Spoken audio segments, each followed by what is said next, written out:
the 75 previous runnings of the Indianapolis 500, no second-generation driver had ever won the greatest spectacle in racing. Hi, everyone. I'm Bob Jenkins, and welcome to another Legends of the Brickyard. 1992 saw speeds climbing higher and higher, with many drivers unofficially breaking the track record in practice. It also saw, for the first time since 1982, a woman try to qualify for the starting lineup. But no one could have imagined the turn of events or the magic that would unfold during the race. With that in mind, sit back, relax, and enjoy the 76th running of the Indianapolis 500. With the Cadillac Alante pace cars leading the way, the Indianapolis Motor Speedway welcomes visitors to its 76th renewal of the Run for the Bricks. Shortly after 1 p.m., the track is officially open for practice, and the Dick Simon team lays claim to the honor of being the first on the track, with Scott Brayton leading the way. It's a typically cloudy first day at Indy, but that only seems to add to the tradition. Preparations soon turn serious. Defending champion Rick Mears straps on his helmet, ready to launch the quest for a record 5th Indy victory. A total of 30 machines took to the track on that first day and quickly served notice that this would be the fastest field of cars ever gathered at Indy.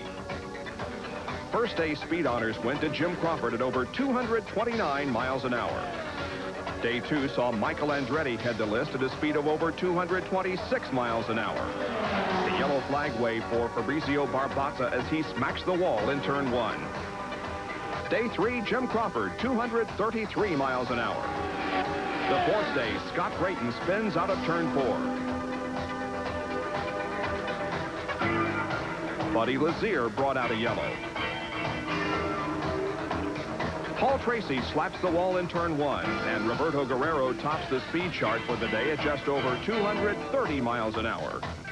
Day 5, and Crawford clicks off a lap at 233.239.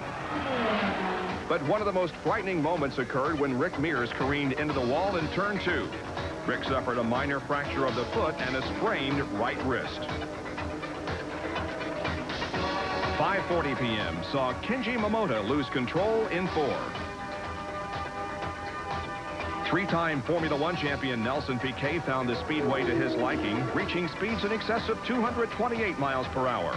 But on day 6, his hope of qualifying for Indy was shattered in this turn 4 accident. Top speed of the day went to a smiling Guerrero at 232.624. The last day before qualifying, day 7, saw Gary Bettenhausen crash a Menard team car. The search for speed saw Mario Andretti lead the pack at 233.202 to set the scene for pole day. Mother Nature wins the opening round, however, as rain keeps opening day qualifiers in the garage until afternoon. At 4 p.m., Ari Lyondike gets the okay to launch what will be an abbreviated Run for the Pole. Lyondike looks steady. He ends the first qualification attempt with a 229.127 four-lap average, setting a new Indy record. Bobby Rahal pulls up to the starting line next. An early favorite to win it all this year, Rahal will be piloting his own Lola Chevy. Looking on, the 1986 winner qualifies for his 11th straight Indy start. Canadian Scott Goodyear is up next in his bid for a 3rd Indy. The 32-year-old pilot checks in with an initial bid of $219.4. Game is Gary Bettenhausen, making a bid for his 20th Indy 500, turns in 228.932 miles per hour.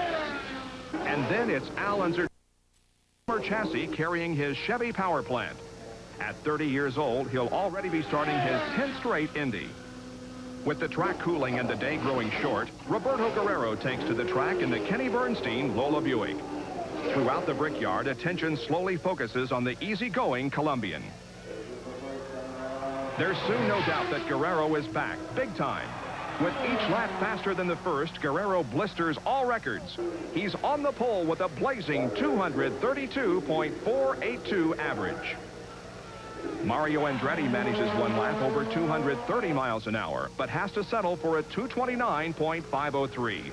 Still good enough to make his 27th Indy race. As the 6 p.m. gun ends the short 2-hour qualifying session, rookie Jimmy Basser waits in line. He and the rest will try tomorrow. Dawns bright and promising. Eddie Cheever, the third of 5 drivers left over from Saturday with a shot at the pole, moves onto the oval. Cheever stops the watches with a 229.639 and a torrid one lap of 230.103. Michael Andretti, last year's second-place finisher, joins his father in the field after an impressive qualification run of 228.169. And putting the hammer to his premature retirement announcements last year is A.J. Foyt, who overcomes yesterday's mechanical problems to put his Lola Chevy solidly in the field. It will be the 35th time for the tough Texan. With the final run and the first qualifying weekend complete, it is Guerrero who is crowned the pole position winner. His promising career is put back on track. With this year's pole win, Guerrero picks up $100,000 from PPG Industries and the admiration of the racing community. The pressure-packed first weekend of qualifying is over. But for those not yet in the field, the pressure has only built. For those lucky enough to have already secured a starting spot, this week will be one of adjustments, of preparation, of fine-tuning the final driver-car combinations that will line up on race day. But there's still danger. Allenzer Sr. brushes the wall. The quest for speed continues.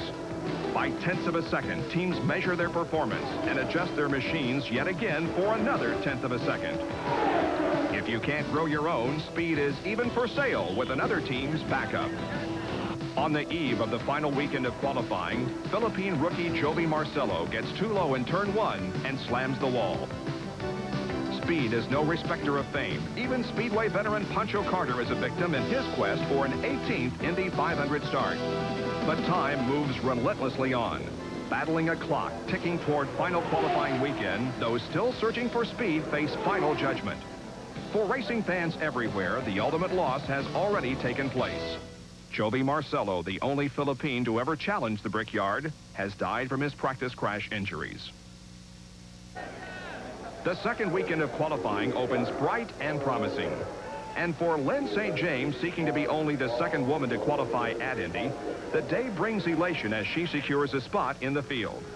As they pose for photos, the Dick Simon crew knows they have a chance to make history at the old Brickyard. And then it's Belgian Didier Tays who makes a last desperate attempt for a starting position. Hope runs high on the face of white Florence, but the Tays engine lets loose on the front straight. Florence is overcome by the disappointment. Tays will not be in the Indy field this year. Rookie Ted Prappis finds the speed he needs to join the field. The long hours have paid off. The crew shows their relief. They have overcome last year's disappointing qualification try when crashes claimed both the lead and backup cars. They're in the 1992 Indy 500. Three-time winner Johnny Rutherford will get the last qualification try in the final minutes of this final trial day. Though the run looks impressive, Rutherford's wife Betty and crew know it will not be good enough. Qualifications are over. The search for speed has been called off. For those who didn't have enough, it's time to go home.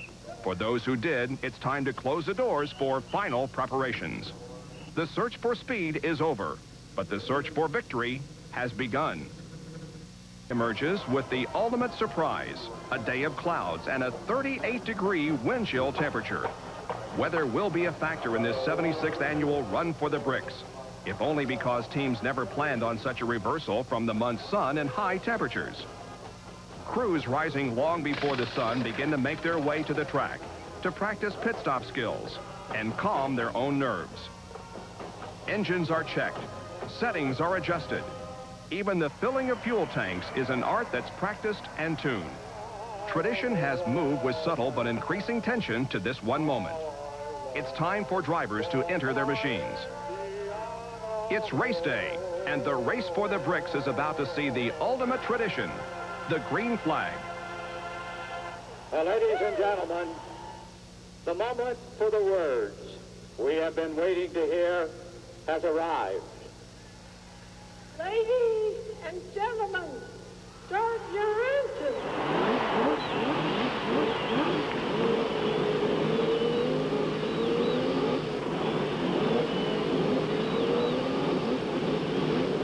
The Cadillac Elante leads the field away.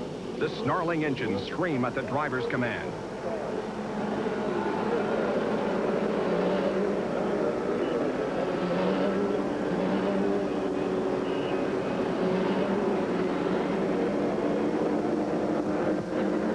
field begins to move down the back chute. The roar of the crowd salutes the 33 drivers. Pole sitter Guerrero spins. His cold tires on a breezy 52-degree day can't hold the track. He brushes the infield wall. And in turn 4, it's French rookie Philippe Gosh spinning in the middle of the field. His Lola Chevy slides to a stop untouched. After 2 aborted attempts, the impatient herd of horsepower is finally turned loose. It's the 76 race to the bricks, and it may be the most competitive field the old Brickyard has ever seen. Michael Andretti stuns the front row leaders as he sweeps low through turn 1 and claims the lead.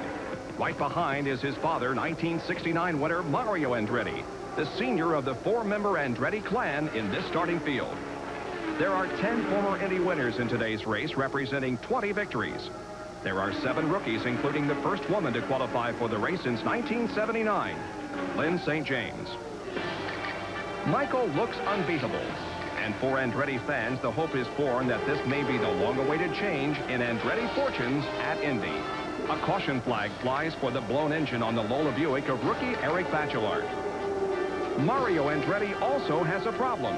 He's in the pits, and his crew frantically searches for the cause. The field comes down for another green flag start. 4 Ford-powered Lolas started the race, and with Mario temporarily in the pits, there are 3 Fords left running. And they're running 1, 2, 3. Andretti, Cheever, and Lyondike. But Michael seems to have a little extra as he begins to stretch his lead again. Andretti has the Kmart Haviland Lola dialed in as the rest of the field scatters to keep up with his brutal pace.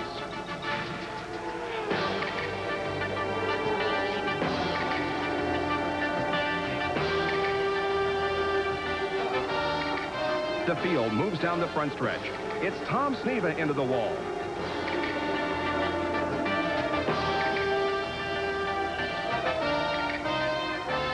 Sneva's crumbling Lola Buick slides to a stop as the field dodges the scattered debris. He suffers minor injuries, and the rest of his day will be spent at Methodist Hospital for a checkup. With the track cleared for racing, the green flag flies again, with Cheever, the former Formula One star, leading the way.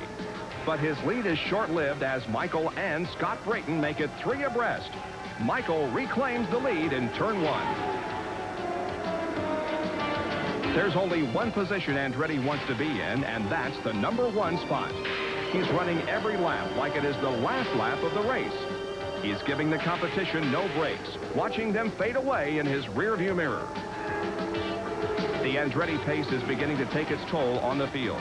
The next to fall by the wayside is Scott Pruitt in the Budweiser True Sport Chevy. His 3rd appearance at Indy ends early. Another engine erupts in a cloud of smoke. It's Gordon Johncock, the 2-time Indy winner who bumped into the field in the closing minutes of qualifying trials, coasts his Lola Buick to the sidelines. The yellow flag is out, and the pits become alive. Mario, Lyondike, and Crawford take advantage of this brief respite. Crawford's crew suffers an air wrench problem, and precious seconds tick by that will cost him valuable positions on the track. For Dominic Dobson, an even bigger problem. He tried to leave without the left rear wheel, and the crew has to drag him back for repairs. The green flag flies. Former winner Emerson Fittipaldi leads the restart, but back in the pack lurks the true leader, Michael Andretti. But there's trouble in turn 1. Gosh spins and collects veteran Stan Fox, who had no place to go. Both drivers are okay, but for Fox, making his 5th Indy start, the incident only spells frustration. Again on the restart, Michael sees daylight and runs for it. Out in front seems to be the safest place to be today. And there's trouble again. Crawford spinning and takes Mears with him. Fittipaldi is out of control.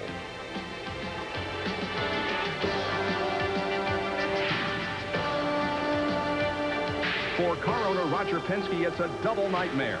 But a monitor replay confirms the worst. After another 8 caution laps for cleanup, Michael brings the field down for another run to the green. But this time, it's his father Mario who hammers the concrete in turn 4. For Mario, bad luck casts its spell again. Car owner Carl Haas and Michael's wife Sandy can't hide their frustration or their fears. Mario suffers injuries to his feet. Mario's car is hoisted for its final salute to the fans. This time on the restart, there are new faces at the front of the field. It's 1986 winner Bobby Rahal with Scott Brayton at his side showing some muscle. But the look is deceiving. Michael Andretti is still the leader back in the pack. Brayton and Rahal will have to search for every extra RPM they can find just to stay on the same lap with the heavy-footed Andretti.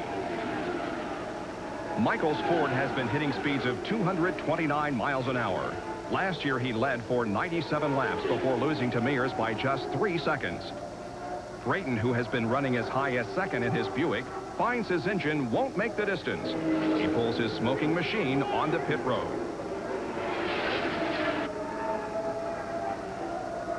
The 7th restart of the day finds Michael up front, but a puff of smoke spells trouble for rookie Paul Tracy as he drops low. In turn 1, Vassar's in the wall. Both rookies come to a rest in the south end of the speedway as yet again another yellow flag flies. Tracy was the Penske team's final hope. For Vassar, 94 laps will be his Indy introduction. Another restart, another crash. This time it's rookie Brian Bonner, the former motorcycle champion, who falls victim to the Indy wall. After 102 laps, 51 have been run under green, 51 under caution. Even in the pits, the navigating gets difficult as Lyondike overshoots the mark. Brazilian Boycel stops. A.J. Foyt, in his record 35th start, is in. Misfortune continues in the Lyondike pit. As the Lola Ford is refueled, a crewman gets tangled up and falls as Lyondike hits the throttle. He's shaken up, but okay. On the restart, it's a surprising new face leading the pack. 32-year-old Canadian Scott Goodyear has made a remarkable climb through the field. Goodyear was bumped from the field on the last day of qualifying. The team exercised an option for Scott to step into his team's backup car driven by Mike Groff. The option did carry a price. Scott Goodyear would have to start from 33rd position. He's now running in the top 6 and still on the same lap with race leader Michael Andretti, who's caught back in the pack. Turn 2 claims another Andretti. A runaway wheel nails Gary Bettenhausen. The two cars come to a stop on the back chute, and the rescue crews rush to the scene. The scattered debris signals the end of the day for Jeff Andretti and Gary Bettenhausen. Andretti continues to dominate, but there is another Ford in hot pursuit, and that belongs to Eddie Cheever in the Chip Ganassi Scotch Target Lola. Two Fords battling for the lead, but Cheever has no answer for Andretti as he cannot close on the leader. Lyondike is into the wall in turn 4. For the Lyondike crew and Ari's wife Mika, the day is over. Yet another dream of victory ends up on the hook of a wrecker. They now line up Andretti, Goodyear, Unser Jr., and Unser Sr., and all on the same lap. On the restart, it's Michael Andretti at the lead. And now it's another stirring family story that takes its place front stage. Last year, it was a second-place finish for Mario's son. And 5 times in 8 Indy starts, Michael has been a top 10 finisher. Sandy can't watch. Paul Newman can. From lap 1, it's been a stirring and impressive performance by Andretti. With only 11 laps remaining, it's possible to see the checkered flag reward of lap 200. But the cold shadow of fate returns to Indy. Andretti slows. Car owner Newman looks in disbelief. The rest of the Andretti crew is shaken, not believing that Indy can again be so cruel. It's a yellow flag, and this time Andretti walks back to the starting line.